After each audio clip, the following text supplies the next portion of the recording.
கன்னிராசி அன்பர்களை பொறுத்தளவு ரொம்ப ரொம்ப வந்து பார்த்தீங்கன்னா லாபகரமான ஒரு ஆண்டு. அதாவது வந்து பார்த்தீங்கன்னா, உங்களுடைய முயற்சிகள் எல்லாத்துலயுமே வந்து பார்த்தீங்கன்னா, பாசிட்டிவான ஒரு நிலைப்பாடு அப்படிங்கிறது நீங்க தைரியமா எதிர்பார்க்கலாம்.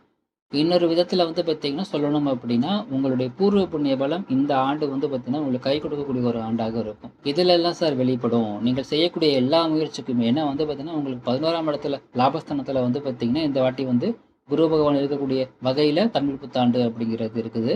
ராகு பகவானும், கேது பகவானும் உங்களுக்கு தொந்தரவு தராத நிலையில சப்போர்ட் பண்ணக்கூடிய நிலைமையில இருக்குது. சனி பகவான் மட்டும் தான் தொந்தரவு தருவாரு. ஸோ, அது எல்லாத்தையுமே சரி பண்ணக்கூடிய ஒரு அமைப்பாக, முக்கியமா திருமணம் கைகூடி வரும், குழந்தை பிறப்பு கைகூடி வரும், அ நல்ல வேலை கிடைக்கும், நல்ல விதமா படிக்க முடியும், வெளிநாடு முயற்சிகள் கை கொடுக்கும், வீடு, வண்டி, வாகனம், சொத்து இதெல்லாம் உண்டு. ஸோ, எல்லா விதத்திலயுமே ப்ரமோஷன் கிடைக்கும் அப்படின்னு எல்லா விதத்திலயுமே பாசிட்டிவான ஒரு ஆண்டாக இந்த ஆண்டு இருக்கு அப்படிங்கிறது உங்களுக்கு கன்னி ராசிக்கு இருக்குது.